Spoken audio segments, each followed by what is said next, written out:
Hi hello friends, ಎಲ್ಲರಿಗೂ ನಮಸ್ಕಾರ. ರೇಖಾ ಅಡುಗೆ ಚಾನಲ್ಗೆ ಸ್ವಾಗತ. ಬನ್ನಿ, ಇವತ್ತು ಹೋಮ್ ಮೇಡ್ ಅಂದರೆ ಮನೆಯಲ್ಲಿ ಸುಲಭವಾಗಿ ಚಾಕ್ಲೇಟ್ ಮಾಡೋದು ತೋರಿಸ್ಕೊಡ್ತೀನಿ. ಚಾಕ್ಲೇಟ್ ಅಂದರೆ ಮಕ್ಕಳಿಗೆ ದೊಡ್ಡವ್ರಿಗೆ ಎಲ್ಲರಿಗೂ ಇಷ್ಟ ಆಗುತ್ತಲ್ಲ. ಸೊ ಅದನ್ನೇ ನಾವು ಮನೆಯಲ್ಲೇ ಸುಲಭವಾಗಿ ಮಾಡಿಕೊಂಡ್ರೆ ತಿನ್ನೋದಕ್ಕೂ ಚೆನ್ನಾಗಿರುತ್ತೆ ಮತ್ತು ಕಡಿಮೆ ಇಂಗ್ರೀಡಿಯೆಂಟ್ಸ್ ಉಪಯೋಗಿಸಿ ಮಾಡೋವಂಥದ್ದು. ಇದಕ್ಕೆ ಬೇಕಾಗುವ ಇಂಗ್ರೀಡಿಯೆಂಟ್ಸ್ ನೋಡೋಣ. ಇಲ್ಲಿ 1/3 ಕಪ್ ಅಂದರೆ ಅಳತೆ ತೊಗೊಂಡಿದ್ದೀನಿ. ಸುಮಾರು ಒಂದು 85 ಗ್ರಾಮ್ಸ್ ಆಗೋಷ್ಟು ಬಟರು ಮತ್ತು ಅರ್ಧ ಕಪ್ ಆಗೋಷ್ಟು ಸಕ್ಕರೆ ಪೌಡ್ರ್ ಮಾಡಿಟ್ಟಿದ್ದೀನಿ. 1/4 ಕಪ್ ಆಗೋಷ್ಟು ಕೊಕೋ ಪೌಡರು, ನೀವು ಯಾವ ಬ್ರ್ಯಾಂಡ್ದಾದರೂ ಯೂಸ್ ಮಾಡ್ಕೋಬೋದು. 2 ಟೇಬಲ್ ಸ್ಪೂನ್ ಹಾಲು ಬೇಕಾಗುತ್ತೆ. ಹಾಗೆ ಮಿಲ್ಕ್ ಪೌಡರ್ 1 ಟೇಬಲ್ ಸ್ಪೂನ್ ತೊಗೊಂಡಿದ್ದೀನಿ. ಇದು ಸಿಲಿಕಾನ್ ಮೋಲ್ಡು. ಇದು ನಾನು ಆನ್ಲೈನಲ್ಲಿ ತರಿಸ್ಕೊಂಡಿದ್ದೆ. ನಿಮ್ಗೆ ಇವಾಗ ಈಸಿಯಾಗಿ ಡಿಮಾರ್ಟಲ್ಲಿ, ಬಿಗ್ ಬಾಸ್ಕೆಟಲ್ಲೆಲ್ಲ ಸಿಗುತ್ತೆ, ನಾರ್ಮಲ್ ಸ್ಟೋರ್ಗಳಲ್ಲೂ ಸಿಗುತ್ತೆ. ಕೇಳಿ ತಗೊಳ್ಳಿ ಪಾತ್ರೆ ಅಂಗಡಿಗಳಲ್ಲಿ. ಈಗ ನಾನು ಸ್ಟವ್ ಮೇಲೆ ನೀರು ಕಾಯಕ್ಕಿಟ್ಟಿದ್ದೀನಿ. ಸೊ ಅದು ನೀರು ಸ್ಟವ್ ಸಿಮ್ಮಲ್ಲಿ ಇಟ್ಕೋಬೇಕು, ಐ ಫ್ಲೇಮಲ್ಲಿ ಇಟ್ಕೊಳ್ಳೋಕೆ ಹೋಗಬೇಡಿ. ಸಿಮ್ಮಲ್ಲೇ ಇರಲಿ. ಅದು ಕಡಿಮೆ ಉರಿ ಇದ್ರೇ ನಿಮಗೆ ಅದು ಕರೆಕ್ಟಾಗಿ ಮೆಲ್ಟ್ ಆಗುತ್ತೆ ಮತ್ತು ಗಟ್ಟಿನೂ ಆಗೋದಿಲ್ಲ. ಇಲ್ಲಿ ನಾನು ಚಾಕ್ಲೇಟಿಗೆ ಕೊಬ್ಬರಿ ಎಣ್ಣೆ ಯೂಸ್ ಮಾಡ್ತಾರೆ. ಕೊಬ್ಬರಿ ಎಣ್ಣೆ ಹಾಕಿದ್ರೆ ನಿಮಗೆ 100% ಪರ್ಫೆಕ್ಟ್ ಚಾಕ್ಲೇಟ್ ಬರುತ್ತೆ. ಆದರೆ ಕೆಲವ್ರಿಗೆ ಕೊಬ್ಬರಿ ಎಣ್ಣೆ ಇಷ್ಟಪಡಲ್ಲ, ಅಂಥವರು ತುಪ್ಪ ಮತ್ತು ಈ ಥರ ಬಟರ್ ಯೂಸ್ ಮಾಡ್ಕೋಬೋದು. ಬಟರ್ ಹಾಕೋದ್ರಿಂದ ಇನ್ನೊಂದಿದೆ ಪ್ಲಸ್ ಪಾಯಿಂಟ್ ಏನಂದರೆ ಟೇಸ್ಟ್ ಚೆನ್ನಾಗಿರುತ್ತೆ. ಮೈನಸ್ ಪಾಯಿಂಟ್ ಏನಂದರೆ ಇದನ್ನು ಹೊರಗಡೆ ಇಟ್ಕೊಂಡು ತಿನ್ನೋಕ್ಕಾಗೋದಿಲ್ಲ, ಫ್ರಿಜ್ಜಲ್ಲೇ ಇಟ್ಕೊಂಡು ತಿನ್ನಬೇಕಾಗುತ್ತೆ. ನೀವು ಹೊರಗಡೆನೂ ಇಟ್ಕೊಂಡು ತಿನ್ನಬೇಕು ಅಂದರೆ ಕೊಬ್ಬರಿ ಎಣ್ಣೆ ಯೂಸ್ ಮಾಡ್ಕೊಳ್ಳಿ. ಆದರೂ ಚಾಕ್ಲೇಟ್ ಅನ್ನೋದು ಹೊರಗಡೆ ಇಟ್ಟರೆ ಮೆಲ್ಟ್ ಆಗೇ ಆಗುತ್ತೆ.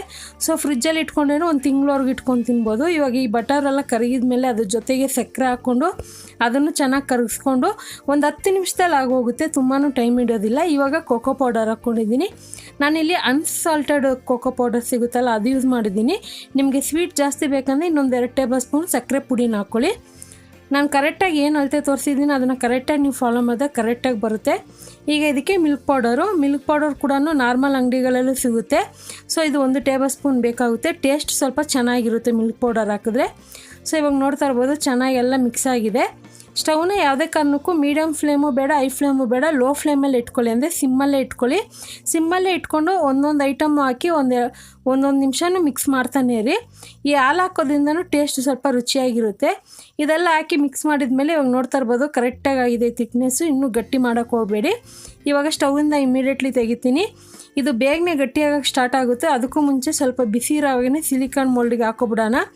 ಇವಾಗ ಮೋಲ್ಡ್ ಅನ್ನೋದು ನಿಮಗೆ ಮಕ್ಳಿಗೆ ಮಾಡ್ಕೊಡೋದಾದರೆ ಡಿಫ್ರೆಂಟಾಗಿ ಅನಿಮಲ್ಸು, ಫ್ಲವರ್ ಆ ಥರ ಎಲ್ಲ ಬರುತ್ತೆ. ವೆರೈಟಿ ಡಿಸೈನಲ್ಲಿ ಸಿಗುತ್ತೆ. ಡಿಮಾರ್ಟಲ್ಲಿ ಅಂದರೂ ಕಡಿಮೆ ರೇಟಿಗೆ ಸಿಗುತ್ತೆ, ನೋಡಿ ತಗೊಳ್ಳಿ. ನಾನಿದು ಆನ್ಲೈನಲ್ಲಿ ತರಿಸ್ಕೊಂಡಿದ್ದು. ಸೊ ಲಾಸ್ಟ್ ಟೈಮ್ ನಾನು ಚಾಕ್ಲೇಟ್ ರೆಸಿಪಿ ಮಾಡಿದ್ದೀನಿ, ಆವಾಗ ಇದು ಯೂಸ್ ಮಾಡಿದ್ದು. ಇವಾಗೆ ಮತ್ತೆ ಯೂಸ್ ಮಾಡ್ತಾ ಇರೋದು. ಸೊ ಇವಾಗ ನೋಡ್ತಾ ಇರ್ಬೋದು ಎಲ್ಲ ಹಾಕಿ ಇಟ್ಕೊಂಡಿದ್ದೀನಿ. ಇದನ್ನೊಂದು ಸರಿ ಟ್ಯಾಪ್ ಮಾಡ್ಕೊಳ್ಳಿ. ಆ ಥರ ಮಾಡೋದ್ರಿಂದ ಚೆನ್ನಾಗಿ ಚಾಕ್ಲೇಟ್ ಕೆಳಗಡೆ ಶೇಪ್ಗೆ ಕುತ್ಕೊಳ್ಳುತ್ತೆ. ಮತ್ತು ಇದನ್ನು ನೀವು ನಾರ್ಮಲಾಗಿ ಫ್ರಿಜ್ ಇದ್ರೇ ಇದು ಮಾಡೋಕ್ಕಾಗೋದು. ಯಾಕಂದರೆ ಫ್ರಿಜ್ ಇಲ್ಲಾಂದರೆ ಮಾಡೋಕ್ಕಾಗೋದಿಲ್ಲ, ಯಾಕಂದರೆ ಸೆಟ್ ಆಗಬೇಕಲ್ವ. ಸೊ ಇವಾಗ ಹೇಳ್ತಾ ಇದ್ದೀನಿ, ದಯವಿಟ್ಟು ಬೇಜಾರು ಮಾಡ್ಕೋಬೇಡಿ. ಇದನ್ನು ನಾನು ಫ್ರಿಜ್ಜಲ್ಲಿ ಇವಾಗ ಅಂದರೆ ಫ್ರೀಝರಲ್ಲಿ 2 ಅವರ್ ಇಟ್ಟಿದ್ದೆ. 2 ಅವರ್ ಆದಮೇಲೆ ನೋಡ್ತಾ ಇರ್ಬೋದು ಚಾಕ್ಲೇಟ್ ಯಾವ ಥರ ಬಂದಿದೆ ಅಂತ. ಇದು ತಿನ್ನೋದಕ್ಕೆ ಸಾಫ್ಟಾಗಿ ಸೂಪರಾಗಿರುತ್ತೆ ಚಾಕ್ಲೇಟು. ಆದರೆ ನೀವು ಇದನ್ನು ತುಂಬ ದಿವಸವರೆಗೂ ಇಟ್ಕೊಂಡು ತಿನ್ನಬೇಕಂದ್ರೆ ಒಂದು ಏರ್ ಟೈಟ್ ಬಾಕ್ಸಿಗೆ ಹಾಕ್ಕೊಂಡು ಫ್ರೀಝರಲ್ಲಿ ಅಥವಾ ಫ್ರಿಜ್ಜಲ್ಲಾದರೂ ಇಟ್ಕೊಂಡು ತಿನ್ಬೋದು. ಸೊ ಖಂಡಿತ ಹೊರಗಡೆ ಇಟ್ಟರೆ ಕರಗುತ್ತೆ. ಫ್ರಿಜ್ಜಲ್ಲಿ ಇಟ್ಕೊಂಡ್ರೆ ನಿಮ್ಗೆ ಯಾವಾಗ ಬೇಕಾದ್ರೂ ತಿನ್ಬೋದು. ಖಂಡಿತ ಇವತ್ತಿನ ರೆಸಿಪಿ ಇಷ್ಟ ಆದರೆ ನೀವು ಮನೇಲಿ ಟ್ರೈ ಮಾಡಿ. ಯಾವ ರೀತಿ ಇತ್ತು ಅಂತ ಕಮೆಂಟ್ ಮಾಡಿ, ಲೈಕ್ ಮಾಡಿ, ಶೇರ್ ಮಾಡಿ. ರೇಖಾ ಅಡುಗೆ ಚಾನಲ್ನ ಸಬ್ಸ್ಕ್ರೈಬ್ ಮಾಡ್ಕೊಳ್ಳಿ. ಪಕ್ಕದಲ್ಲಿರೋ ಬೆಲ್ ಐಕನ್ ಕೂಡ ಕ್ಲಿಕ್ ಮಾಡ್ಕೊಳ್ಳಿ. Thank you for watching. Bye.